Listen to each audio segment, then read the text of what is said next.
good afternoon. And on behalf of the Los Angeles World Affairs Council, welcome to this edition of the Dan Schnur Political Report. It's a real pleasure to have you all with us today.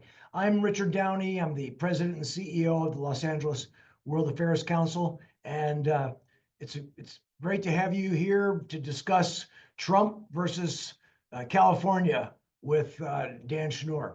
I think you can maybe tell from the background behind me here, but our office, our Los Angeles World Affairs Council office, is in downtown LA. We're right in the curfew zone here. And for the last couple of days, not so much today, but last couple of days, we're on the 22nd floor. So we've seen, actually, I'm looking at now, there's helicopters circling around the 101 over there. And we've seen massive convoys of police running through here. So it's exciting times. But beyond just the physical interactions of the police, the ICE going on, the California National Guard, the Marines, there's a lot of politics going on. So that's why I, for one, am really looking forward to Dan's comments today. We want you to be part of the conversation today, of course, and you can do that anytime by just going to the bottom of your screen where you'll find that Q&A button down there. You can type in your questions, and our moderator for today is Madison Alt. She'll be giving your questions. There's about a 30-minute dialogue between Madison and Dan, and then Madison will go to your questions, and Krista Seitz will be kind of feeding those. She's in the back side there. So please get anytime throughout the show, you can give your question on.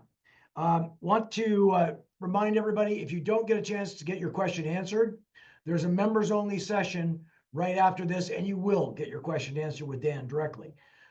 That's for members. And if you're not a member, please consider joining, because it's not just the benefit of going to that session with Dan, but there's a whole lot of benefits for attending our other programs and other activities. So please consider joining as a member. And for those of you who have donated already, made contributions to the Los Angeles World Affairs Council, thank you. We really appreciate it, and we need it. And if you're in a position to do so, we would be very grateful if you'd go in the chat box. There's a link, and you can very easily go there to donate, or you can go to our website to the donate button and the link, and we would be very honored and privileged to have you as one of our donors. But now let's get on with the dialogue. So let me turn it over to Dan, please, Dan. Well, Richard, thank you so much for having me, and thanks to our entire group for being with us tonight. I understand that we have an unusually large group, and in all likelihood, that's probably because our first topic is literally and figuratively so close to home. So when we first planned this all out, for those of you who keep an eye on our website, you know that the original topic tonight was going to be about Russia and the Ukraine war and about China. And we were planning on talking about other things as well. Then we decided we needed to talk about Donald Trump's breakup with Elon Musk. And then before we got too far down that road, much more substantive matters and challenges emerged. And so we're going to spend the first portion of tonight's program talking about what's happening in downtown Los Angeles, even as we speak. But what I'd like to start with is let's start by talking about the issue of immigration that drove this controversy. Not how Trump is handling it or how Newsom is responding. We'll get into all of the politics of it in just a little bit. But let's start by talking about the core of the issue itself, the issue of migration, as it divides our country. So here we are in Southern California. Southern California is the most demographically diverse community in the history of our planet. There are hundreds of nationalities represented in Los Angeles County. There are more than 100 languages spoken by students in LA's public schools. Roughly 40% of LA city residents were born in another country. And the state of California, more broadly, the state of California is home to more than 1/5 of the more than 12 million undocumented immigrants in this country. So to look at this from a less political and more social and cultural and even historic way, think of this as the most ambitious social experiment ever attempted. And by the time that experiment concludes, we'll all know whether Los Angeles can serve as an example for other metropolitan areas around the country and around the world, either as an example for tolerance and respect and mutual understanding, or alternatively, as a warning of the problems that arise when these cultural and ethnic and religious fusions occur too quickly. Now, 10 years ago, almost to the day, 10 years ago, Donald Trump began his takeover of the National Republican Party. And it's worth remembering that after the 2012 presidential election, when Barack Obama defeated Mitt Romney, with, among other things, a historic level of support from Hispanic Americans and Asian Pacific voters, the Republican Party, after that 2012 election, determined that it needed to adopt a much less restrictionist attitude, much more accommodating attitude to immigration policy in order to attract these voters. Trump demonstrated very conclusively that their voters, the Republican Party's voters, but also many non-Republicans and many non-voters, weren't yet ready for that shift.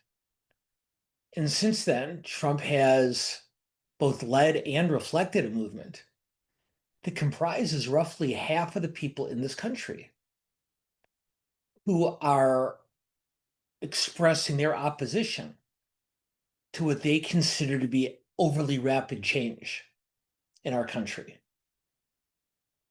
And for their part, the Democrats, more since this past November, 2024, the Democrats are still wrestling, and have been for some time, with the degree that their alternative to a more restrictionist approach, whether their alternative should be more confrontational toward Trump and his allies, or more accommodating. In other words, the Democrats have been arguing amongst themselves, do we adopt a less dramatic Trumpian stance and also move to restrict migration to the degree that it's possible? Or do we, Democrats wonder, continue to push aggressively for broader and more ambitious immigration policy? So we'll get to the politics in a moment, like I said, and I realize I've already ventured into it. But I'd like to talk about this issue, if we can, independent of the two political parties, independent of Trump and Newsom. And the question, if we can, Krista, if we can put this up, our first question up on the screen, is a very basic question about the level of foreign migration from other countries into the United States. So the question I ask for all of you, regardless of your political preferences, is how would you assess the current level of foreign migration into our country? Option one, there's not enough migration. We need more people here. And there's an argument to be made in that respect for economic and regeneration reasons. Option number two, there's too much migration. We need to cut back. And whether you think we need to cut back just slightly or dramatically, let's think of this as an option of moving forward more slowly. And then third, maybe we can draw a distinction. And the third option would be to concede that while we need to crack down on undocumented immigration, at the same time, the country should do more to encourage and increase legal migration. So those are three options. And to the extent that it's possible in a conversation like this one to separate out the partisan politics, I'm really interested, and I know that Maddie and Krista and Richard are too, is to what all of you think about the issue itself. Wow, look at that. Look at that. 83%, more than 4 out of 5 of our group, draws the distinction between undocumented immigration, cracking down, and increasing legal migration. And in much smaller percentages, not that different from each other, we have a relatively small percentage of our group that says either categorically we need more people in this country, or alternatively, we have to cut back. So a very nuanced answer. And as all of you know, from the time you spend watching politics at the local and state and national level, nuance is usually a pretty early casualty in most political debate. And no question that whether you happen to line up in this argument with Trump or with Newsom or their respective colleagues, let's agree that it hasn't been the most nuanced argument in the world. Absolutely. I will say, Dan, and while you're kind of talking about nuance here with this, I am wondering, do you think, and we've kind of come to know our audience over some time about how they really surprise us with some of their answers, some we can kind of predict, but do you think that the answers to the question would have been the same a week ago prior to everything that's going on right now? Well, I'll give our group credit on this. A lot of times, all of us, you and me, and all of us as a group, will change our opinions, sometimes overcompensate in response to immediate and recent action. But I have to say, the fact that our group, even in the middle of such heightened emotions, locally and nationally, are still drawing that distinction between legal migration and undocumented immigration. I suspect that our group would be pretty consistent on this one going forward, and hopefully we can dig into this a little bit deeper at the bottom of the hour when we get to hear more of our group's questions. But at least what I'd say for now is that in what looks like a very stark black and white debate on television or online between a very aggressively restrictionist approach and an equally accommodating pushback from Trump's opposition, our group seems to have been able to identify a pretty sizable gray area, and I think that is to their credit. So let's spend a few minutes now talking about the politics of this.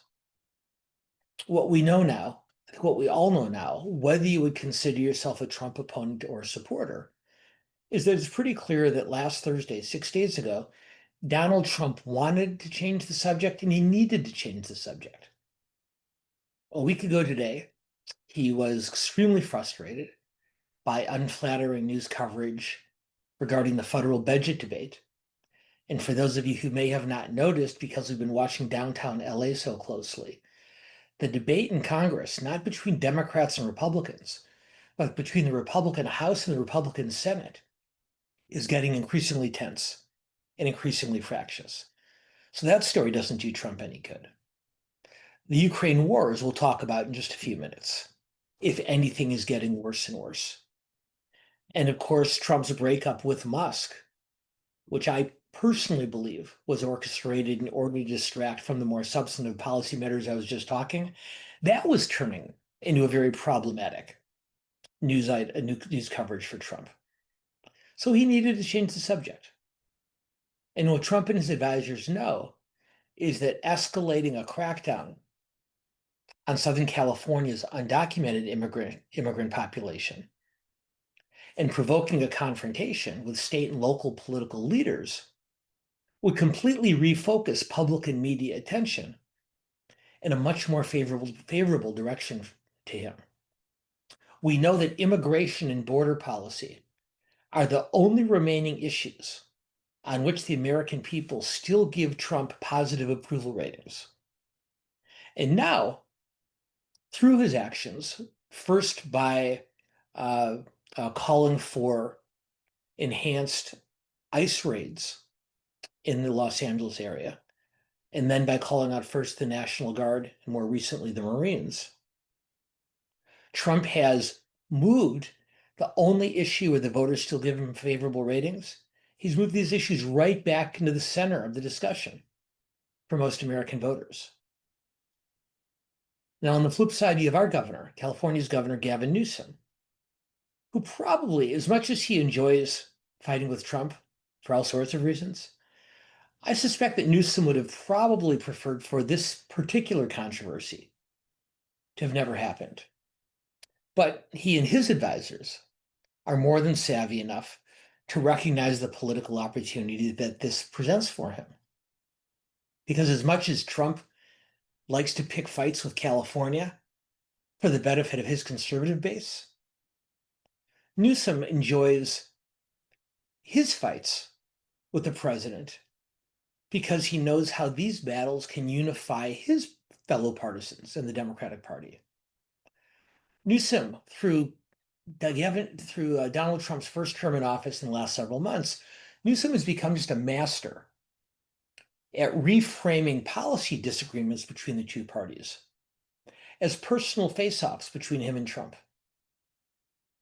and fighting with Trump, particularly on an issue like this one, unites an otherwise fairly divided California Democratic Party to his side. And of course, it further elevates his standing on the national level if he were to decide to run for president at some point down the line. So Trump and Newsom are largely accomplishing, I think, what both of them set out to do last Friday. But often we like to make our group pick sides. So Krista, if we can put up poll question number 2.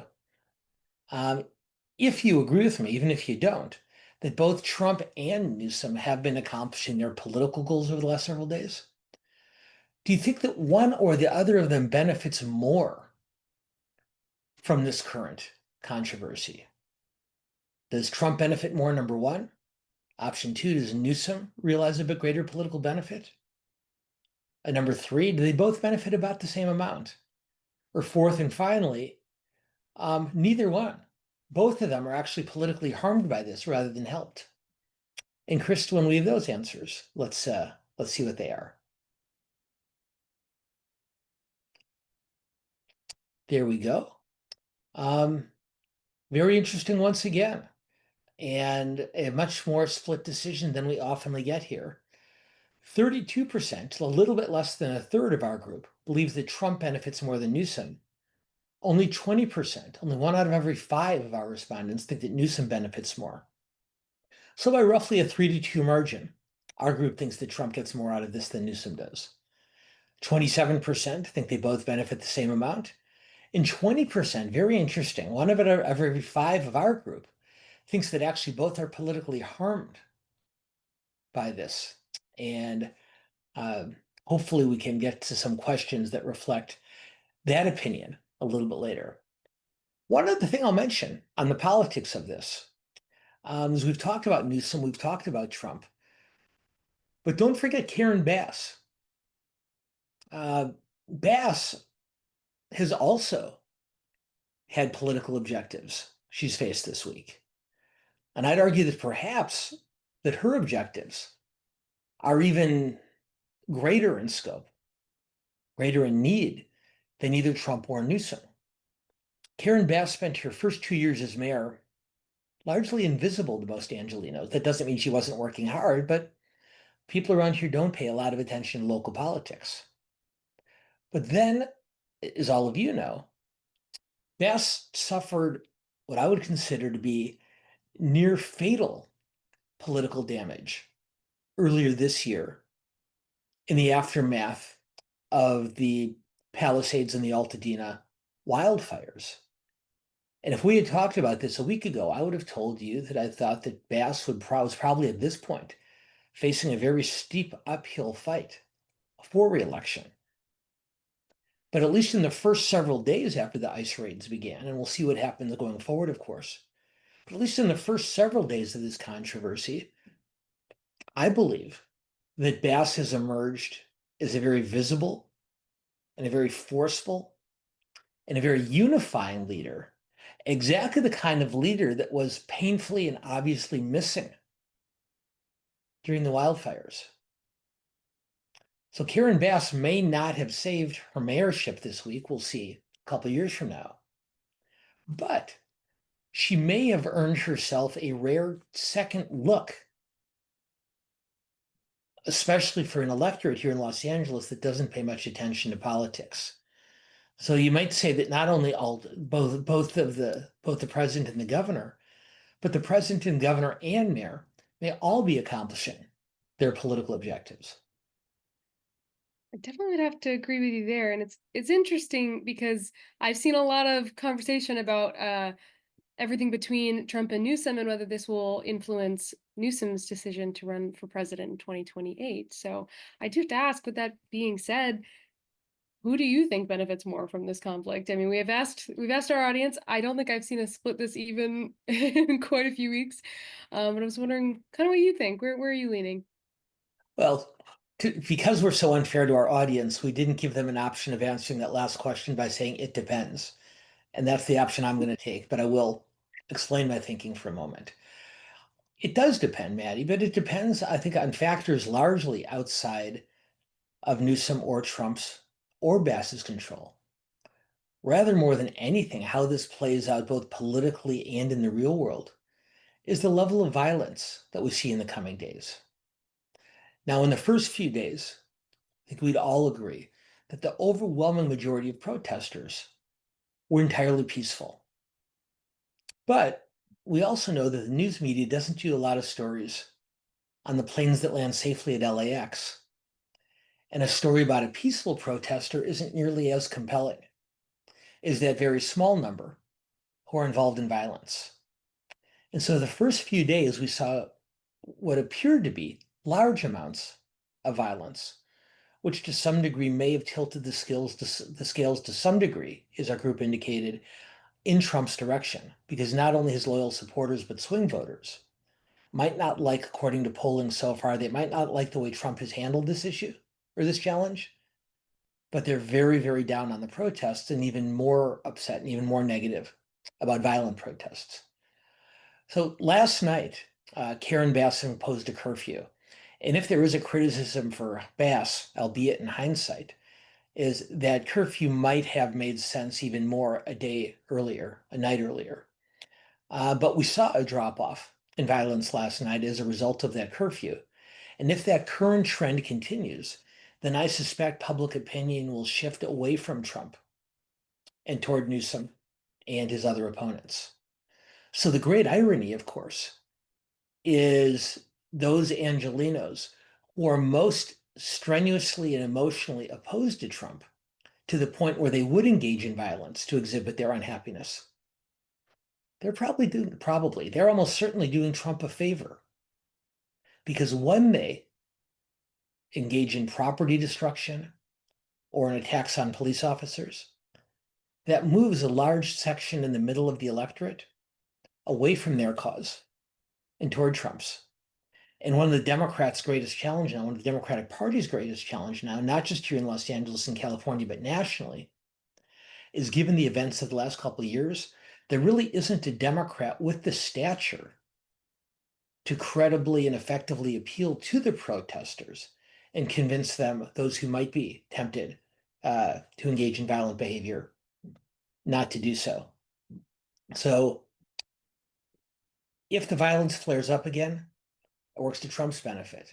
If it continues to subside, then Newsom and Bass and others probably increase their support in this argument.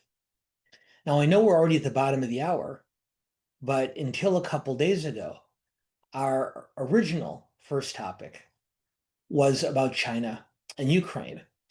And so we will go a few minutes past the 5:30 Pacific time, because I do want to talk, even if we don't talk about this as much as we would have originally hoped, I want to cover just a little bit. And what I postulated, as you saw in the headline that was originally used to promote tonight's program, is I would argue very strongly that as compelling and as important and high stakes as the Ukraine war is, I would argue that U.S. engagement with China is ultimately, in the long run, even more important. So let's start with Ukraine. Trump, of course, promised during the campaign that the war would be over on day one of his presidency. He now says he was being sarcastic about this. You can decide for yourself if that sounds plausible or not. But arguably, you could make the case that the war is further from ending today than it was on January 20th, the day that Trump was sworn into office. And just over the last couple of weeks, seeing first Ukraine's audacious drone mission deep into Russian territory. And then in more recent days, the unprecedented air attacks from Russia on Ukraine. The fact that Putin at this point is barely pretending to be interested in peace talks means that this war is not going to end anytime soon. Now, what has been interesting and in some ways encouraging is that even while Trump has talked about potentially stepping back from US involvement in this conflict, it's been evident that Europe's leaders are determined to escalate their own involvement on behalf of Ukraine. And if you listen to the leaders of France and Germany and the other largest European countries, what they're essentially saying is, we don't know if the US will be with us for this fight or not. Either way, we need to take on a more forceful role. So in terms of military presence, believe it or not, Europe can probably mount the same kind of support in terms of weaponry for Ukraine that the US can, with certain exceptions. The real loss, if the US does step back, is not in terms of weaponry or training, but rather in terms of intelligence and being able to monitor what Russian troops are doing in real time. But Europe does appear to be stepping up to a certain degree. So the question, if we can, Krista, that I'd like to put to our group is, knowing that this war is almost certainly not going to end anytime soon, when it does end, months or years from now, what do you think the outcome of that war is going to be? Option one, that Russia will win decisively without and perhaps as a result of the lack of continued US involvement. Option two, and I want you to see these carefully. Option two is that Russia will win decisively even if the US continues to stay significantly involved. Third, Ukraine will win decisively, as if the US remains involved and perhaps were to increase its involvement, that will allow Ukraine to win a clear victory. Option number four, that Ukraine would win decisively even in spite of a lack of US presence, given the increased European involvement we talked about a moment ago. Or number five, neither country will have a clear victory. There will be a ceasefire at some point of some type, but it won't be clear whether Russia or Ukraine emerged as an obvious victor. So how do we do on this one, Krista?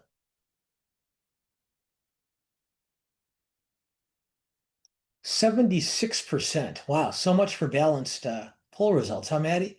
76%, more than 3/4 of our group, says that neither country will have a clear victory.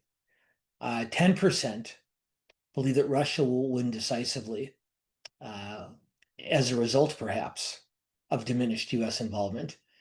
And all of the other responses, that US would win decisively even if the US stayed involved, and that Ukraine would win decisively under any circumstances, are all down in the mid to low single digits. So we know what our group thinks on this one.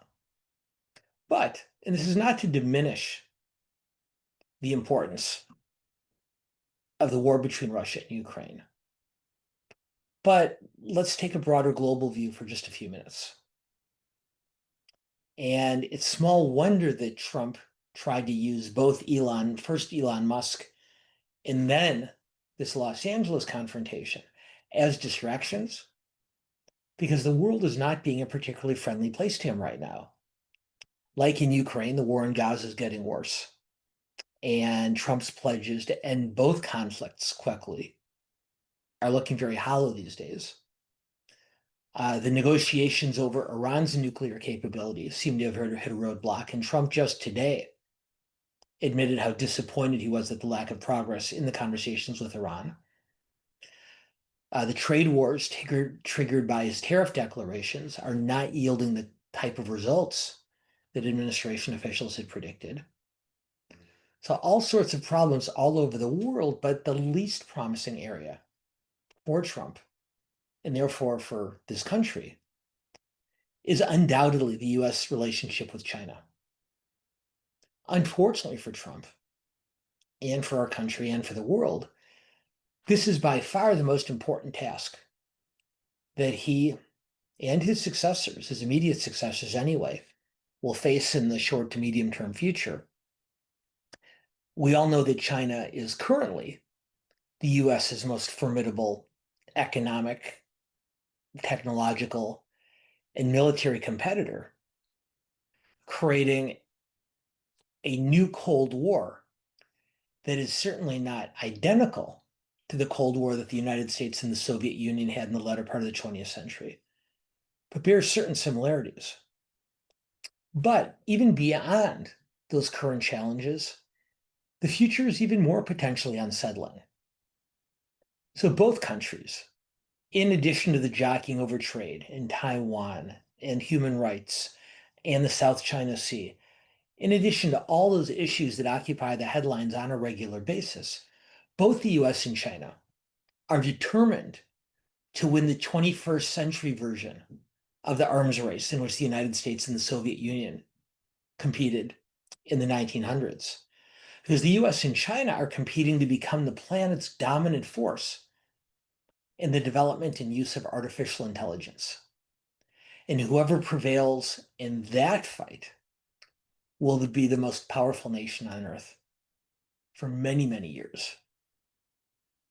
And so I would suggest that Trump's recent back and forth with the Chinese president, Xi Jinping, over trade policy are really just the preliminaries in this larger battle over AI supremacy. But even though these are just the preliminaries, they're not off to a promising start. Obviously, as we all know, Trump called earlier this spring for a massive increase in tariffs imposed on imports from China. But unlike other countries around the world that rushed to Washington and worked very hard to engage with Trump's representatives to lessen these tariffs, Xi and China's leaders kept their distance. And they didn't rush to Washington. They didn't beg for tariff relief. They played hard to get. And then more recently, after playing hard to get and very standoffish for many weeks, the Chinese recently, in terms of trade negotiations, really began playing hardball.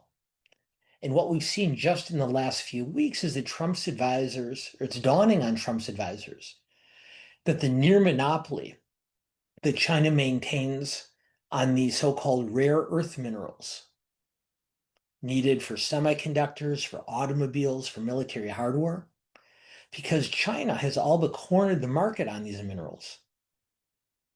Unless they start sharing these rare earth extracts, that's going to create very severe hardship for American consumers, for manufacturers, and for the government and possibly our military. So all of a sudden, Trump began talking very vocally and publicly about the importance of a direct conversation between him and Xi. And after several days of Trump saying how important that meeting was, the Chinese began to figure out, well, Trump's sounding just a little bit desperate. And so they arranged for a phone call. They agreed to a phone call between the two leaders. And by the time that call had concluded, Trump, who just weeks earlier had ordered a complete crackdown on the ability of Chinese college students to attend school in this country by withholding their visas, Trump was now almost groveling to welcome them back. And I will quote to you what Donald Trump said the day after his call with Xi. Quote, "Chinese students are coming, no problem. Quote, it's our honor to have them." Now, my own opinion is that's the smart thing to do. It's the right thing to do.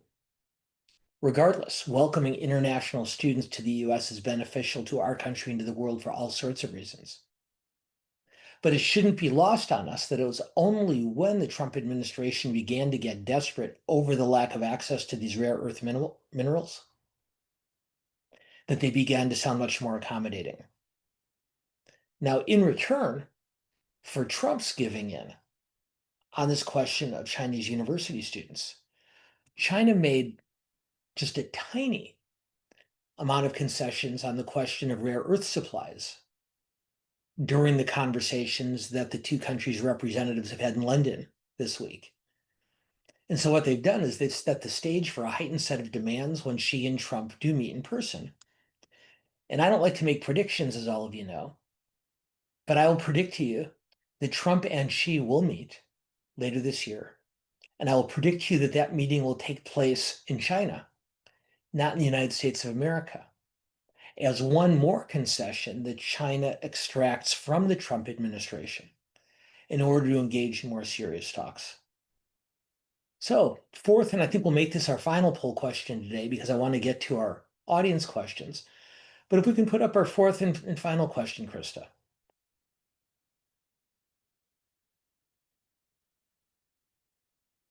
Okay. What do you think when Trump leaves office? What do you think the U.S.-China relationship will be like? Three options here. One, it'll be pretty similar to today. Heightened tensions, but no worse. Our second option is that the relationship between the two countries will be better than today. We'll see lower tensions and probably a trade agreement. And third, well, we think that the U.S.-China relationship is going to get even worse, with heightened economic and perhaps even military tension. And let's see which of those three our group has selected.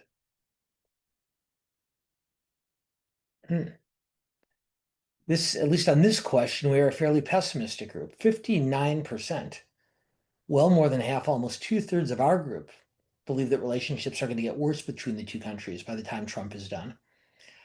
23%, interestingly, of what's left, Maddie, more of our respondents think that the relationships will get better than to stay the same. The numbers aren't all that different, 23% to 18%. But it shouldn't be lost on us that of the minority that don't agree that relationships are going to get worse, more think they're going to get better than stay the same. Well, we'd originally hoped to talk about Elon Musk.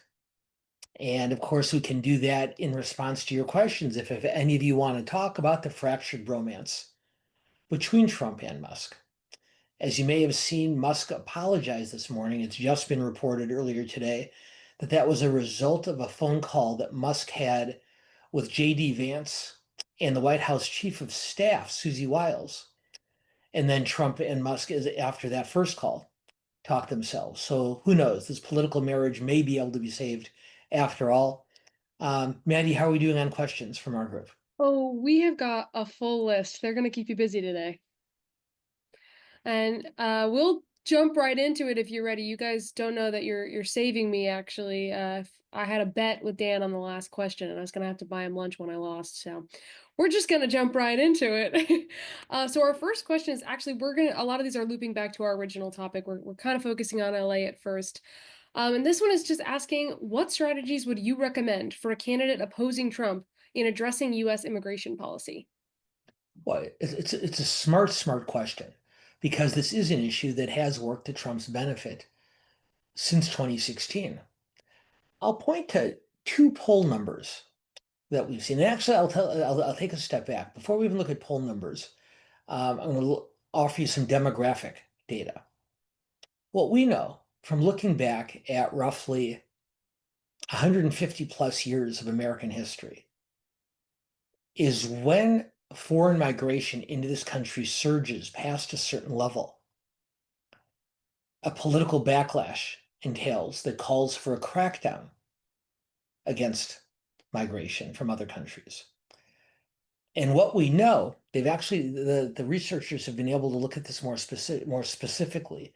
Research shows that when the percentage of people living in our country who were born elsewhere in the world is over 11.5%. Because when 11.5% or more of our population came from another country, we begin to see that backlash, public and political pushback against migration. So there's a saturation level. Well, currently, in the spring of 2025, the percentage of foreign-born Americans among our overall population is between 14 and 15%. It's an all-time high. The only time in our history that the numbers were even close to this high were in the late 19th century, when, not coincidentally, we saw another pronounced pushback against migration. So from a historical perspective, Trump has not so much created a populist wave, but is riding one.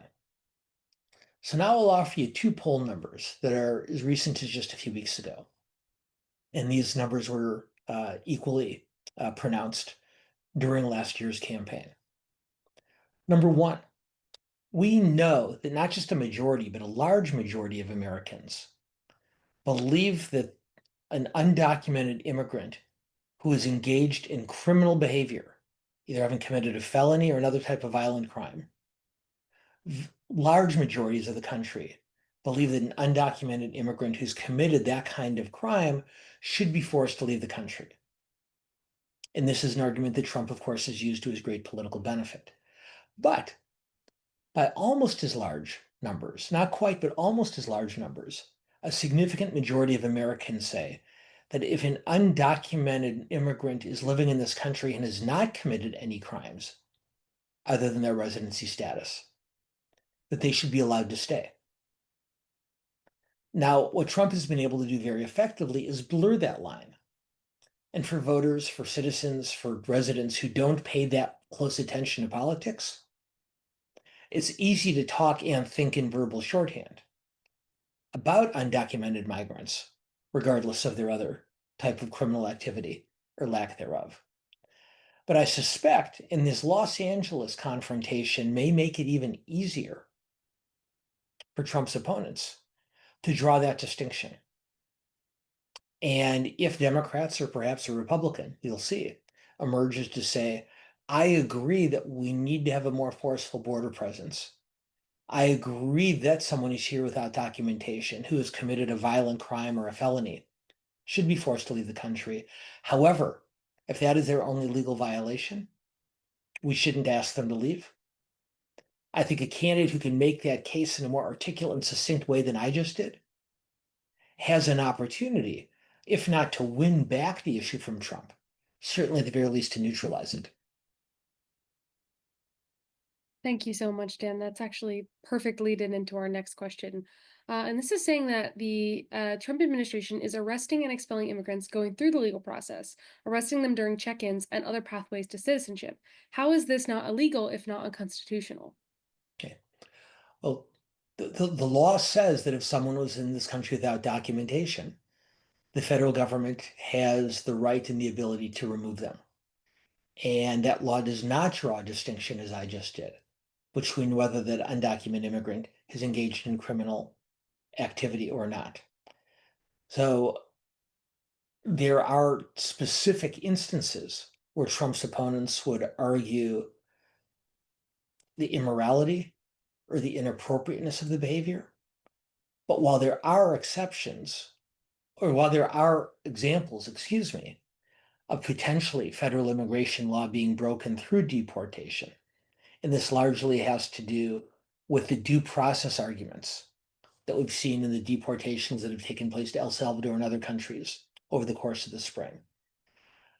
Much of what we're seeing, not all of what we're seeing, but much of what we're seeing in Los Angeles, while people can agree or disagree as to whether it's right or wrong, most of this is legal because if someone is in this country without documentation, the law does permit the federal government to move toward their removal. But that's why this distinction becomes so important, not in the legal debate, but in the political debate. Because even if the law doesn't draw that distinction, many American voters do. Thank you so much.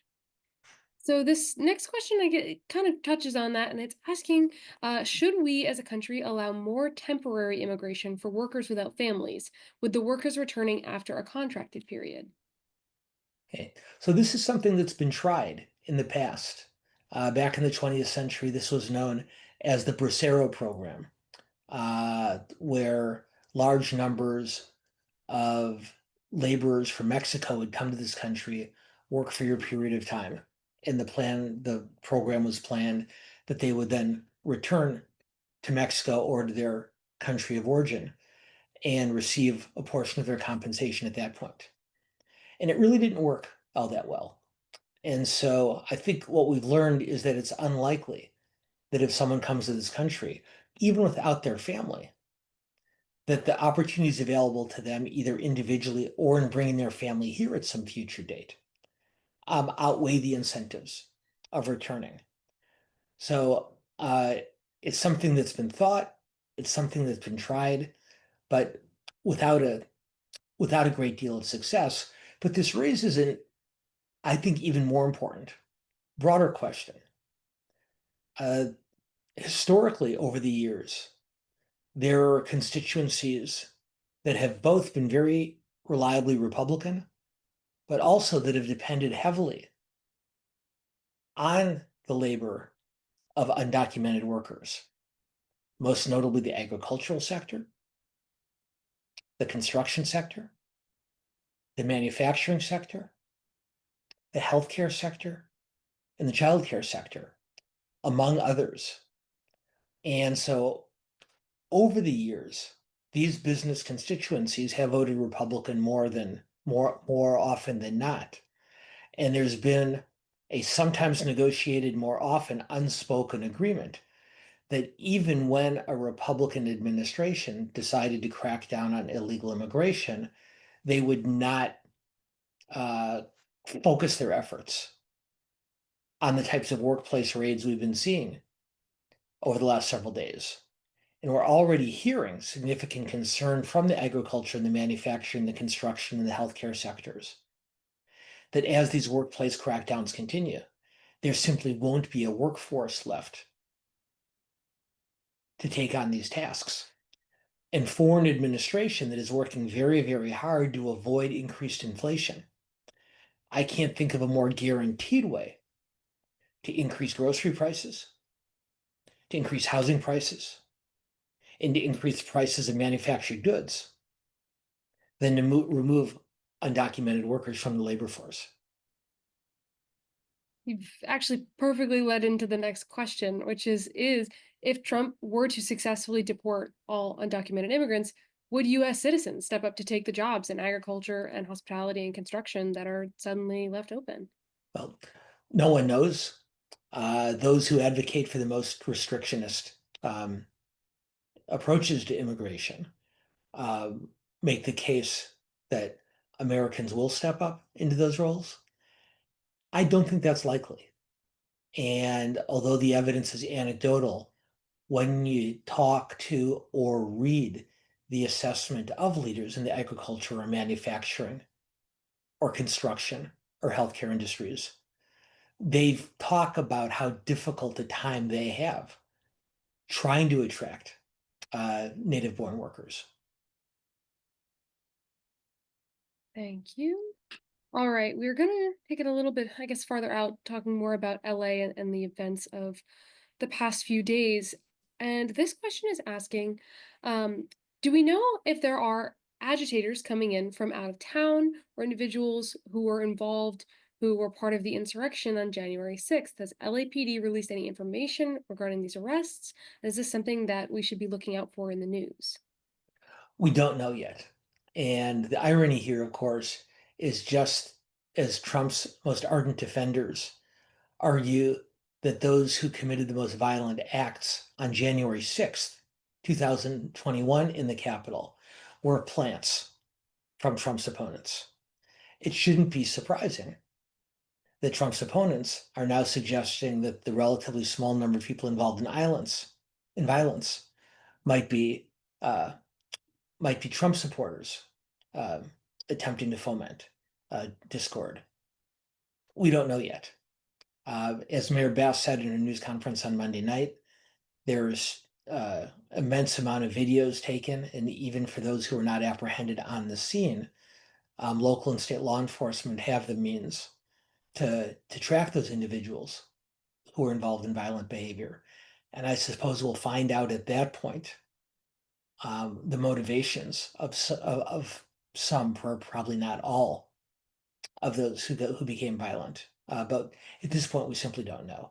One thing we do know is, unlike in previous periods of unrest, even including the 2021 riots at the Capitol, even including the protests, and often violent protests, that we saw in the aftermath of the George Floyd's death in 2020. As artificial intelligence, particularly the use of AI in video, has progressed over the last few years, there's more and more examples of video circulating of activity that simply didn't happen.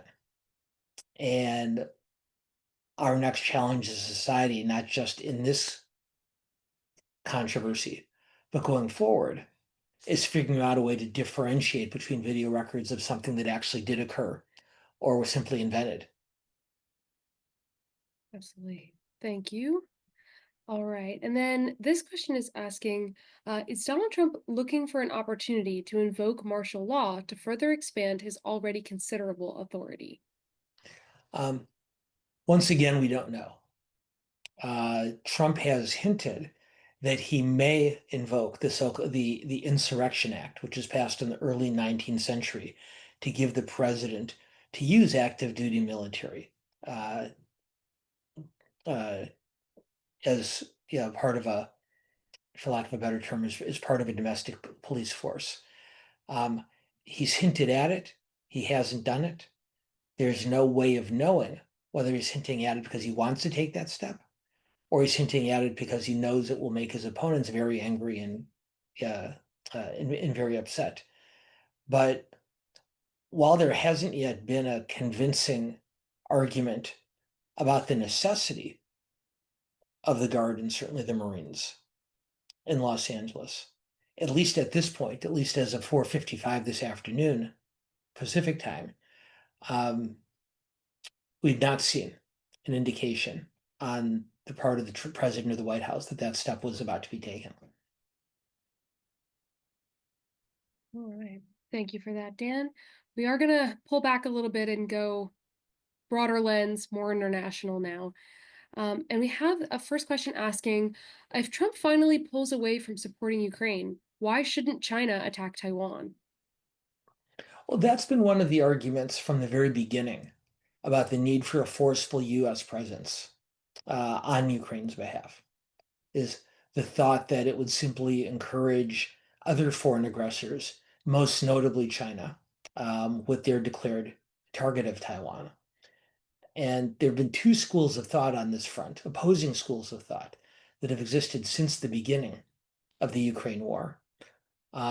One is that China likes this war because it distracts world attention from their ability to move aggressively toward Ukraine.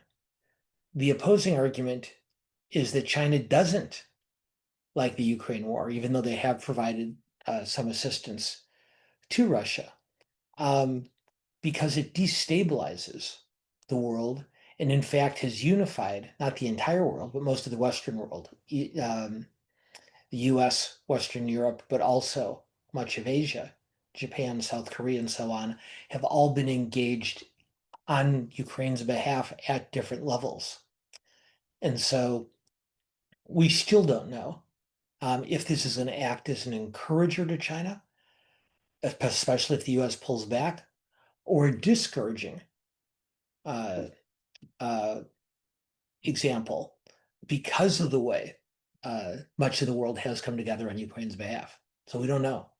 What is interesting, just as a sidelight to this, for those of you who did not see the story, it appears the New York Times reported last week that Russian espionage are focusing more and more of their attention on China that even though those two countries, China and Russia, are engaged in a marriage of somewhat mutual geopolitical convenience at the moment, that Russia believes that once the Ukraine war is over, that at a certain point, China will not want to share uh, its portion of the world with Russia, but will in fact turn against Russia and become a forceful competitor with Russia, the same way they have with the United States. So we see Russia getting nervous about China too. And once the Ukraine war is over, that either allows Russia to focus its attention in that direction, or it weakens the alliance that they formed over the Ukraine war. Once again, we don't know which.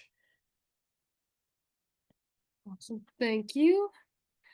We have a question that's asking, how much damage has Trump foreign policy done to America's reputation? Will our allies ever be willing to trust future American administrations ever again? Okay. Well, I would say that the biggest difference between Trump's 2024 election and his 2016 victory is after he was first elected several years ago. Many of the US historic allies looked at his election as an aberration, and that America was a stable country and a reliable ally that had just chosen in this one unusual instance to elect a president advocating a more isolationist and a more nationalist approach. What I believe most of the world, certainly our allies, have determined since last November is that maybe 2016 wasn't as much of an aberration as they originally thought. And that while they recognize that Trump will, in all likelihood, leave office after the end of this term, what they now recognize is the sentiments that he espouses, the isolationism and the nationalism that so frustrate our longtime allies, that these are positions shared by the measurable percentage, sometimes close to half, sometimes slightly more than half of the American public. And therefore, that even once Donald Trump departs the national and international political landscape, that there's still a sizable and perhaps determinative percentage of Americans who think that that approach on the world stage, at least, is the right one. So I'd say the biggest change that is occurring today versus 8 years ago is that our international allies, our historic allies, have sort of depersonalized their concern. It's not about an individual, even a US president, as much as it is a broader sentiment in this country. And I think most reasonable people would agree that while Trump's isolationism is certainly more pronounced, that the Biden administrations marked a noticeable turn inward from what we'd seen under Democratic presidents Obama, Clinton, and Carter. So the sentiment of the country at large is turning inward. And I believe that that concerns or excites other foreign leaders as much or more than Trump's own personal role in this debate. All right, I think we got time for one more.